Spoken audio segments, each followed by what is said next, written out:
ఈ ఇంట్లో శత్రువులంటూ ఉంటే రుద్రకే ఉంటారు. కరెక్ట్ గానే చెప్పారు అమ్మగారు. ప్రతి అడ్డమైన వెధవకి మా సారి టార్గెట్.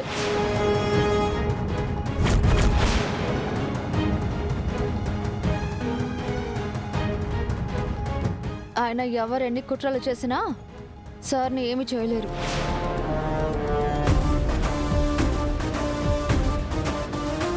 ఎప్పుడు ఎవరికి ఎలాంటి బుద్ధి చెప్పాలో ఆయనకి బాగా తెలుసు.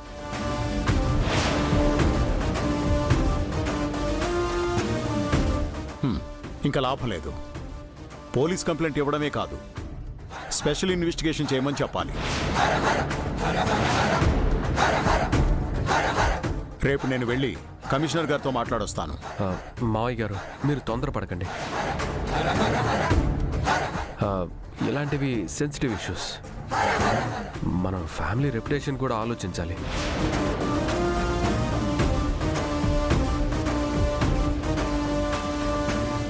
ఇంకొకటి, ఇలా పోలీసుల్ని ప్రత్యేకంగా అప్రోచ్ అయ్యామని తెలిస్తే ఆపోజిట్ వాళ్ళు అలర్ట్ అవుతారు. కొన్ని కాంప్లికేషన్స్ ఉంటాయి. వీరు చెప్పింది కూడా కరెక్టే పెదనాన్న.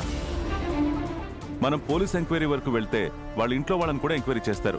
ఆ తర్వాత లేనిపోయిన అనుమానాలు రేజ్ అవుతాయి. సపోజ్ వీరు ఇల్లరిక పల్లుళ్లాగా ఉంటున్నాడు, తనేమైనా పాలిటిక్స్ చేస్తున్నాడేమో అని కూడా ఆలోచిస్తారు.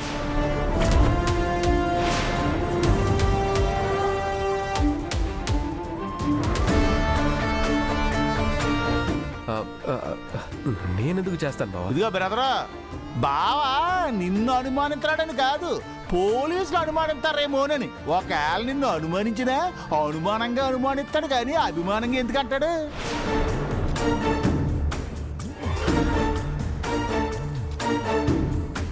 ఇలాంటి లేనిపోయిన అపార్థాలు, సమస్యలు తలెత్తకుండా ఏం చేయాలో ఆలోచించండి.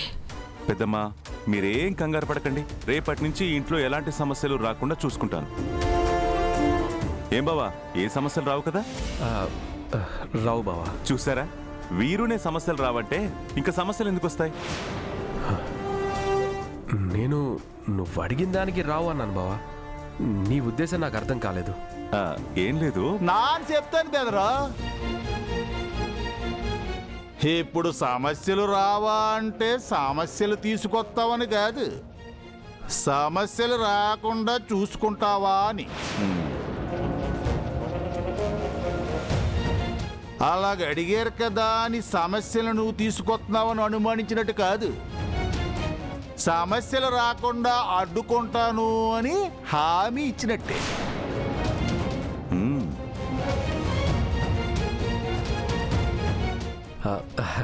థ్యాంక్స్ పెదనాన్న.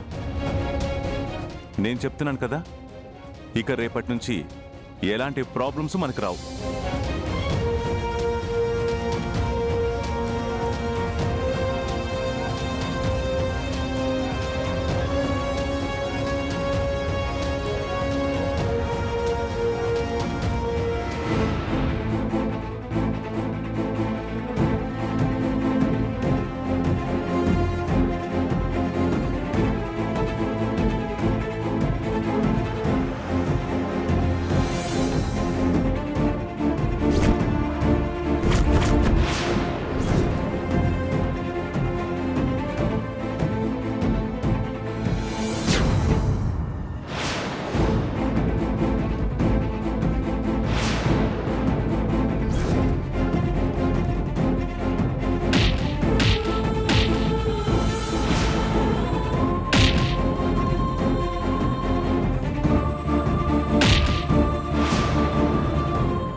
ఇలా మన ప్లాన్ ఫెయిల్ అయిన ప్రతిసారి నిన్ను నువ్వు కొట్టుకుంటే అందరికంటే ముందు నువ్వే పోతావు.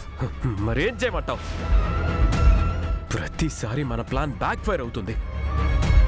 ఇవాళకి 2 సార్లు రుద్రని చంపే ఛాన్స్ మిస్ అయిపోయింది. ఈ ఛాన్స్ కాకపోతే మరో ఛాన్స్ వస్తుంది. దానికెందుకు ఫ్రస్ట్రేషన్? మావయ్య గారు పోలీస్ కంప్లైంట్ వరకు వెళ్లకుండా చూసుకోవడం ముఖ్యం. ఇంకో విషయం, రుద్రబాబు మాట తీరులో ఏదో తేడా కనిపిస్తుంది. బావగారికి నీ మీద ఏమైనా డౌట్ వచ్చిందంటావా? తనేదో ఇండైరెక్ట్గా మాట్లాడుతున్నాడు కానీ నా మీద డౌట్ వచ్చిందని నేను అనుకోను. రుద్రకి ఏమాత్రం డౌట్ వచ్చినా కామ్గా ఉండేవాడు కాదు, ఖచ్చితంగా ఇష్యూ చేసేవాడు.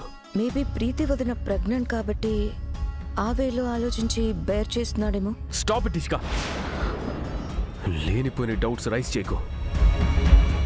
నేనొక పర్సన్ని చూస్తే అతని మైండ్ని ఈజీగా రీడ్ చేయగలను. అందుకే ప్రతిసారి ఫెయిల్ అయ్యేది. ఆ రుద్ర ఏదో ఛాన్స్ కోసం ట్రై చేస్తున్నాడు. అదే ఎందుకు అర్థం కావట్లేదు. What you mean bro? First of all ప్రీతిని చూసుకునే బాధ్యత గంగకు అప్పగించాడు. ప్రమీల సూపర్ మార్కెట్ బాధ్యతలు తీసుకునేలా చేశాడు. అత్తయ్య గారి మాటలకి రుద్ర మొదటిసారి ప్రమీల విషయంలో ఎదిరించాడు. మావయ్య గారు పోలీస్ కంప్లైంట్ ఇవ్వమంటే నేనే చూసుకుంటాను, ఏ ప్రాబ్లం రానివ్వను అన్నాడు. ఇదంతా చూస్తుంటే రేపు ఇంకేదో ప్లాన్ చేయబోతున్నాడు అనిపిస్తుంది. నాకెందుకో నువ్వు ఎక్కువగా ఆలోచిస్తున్నావేమో అనిపిస్తుంది బ్రో. లేదిష్కా, ఖచ్చితంగా రుద్ర వేరే కొత్త ఛాన్స్ కోసం ఎదురు చూస్తున్నాడు. ఏం చేయబోతున్నాడు?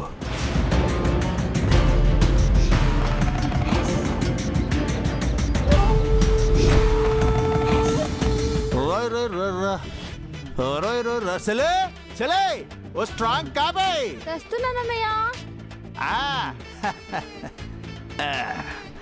పేపర్ వచ్చినట్టుంది. ఇదేంటిది ఇంగ్లీష్ పేపర్లో ఉంది? సరే బొమ్మలు చూద్దాం.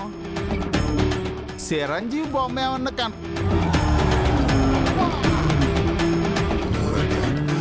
చలే డబల్ స్ట్రాంగ్ కాపీ బావత్రాడు.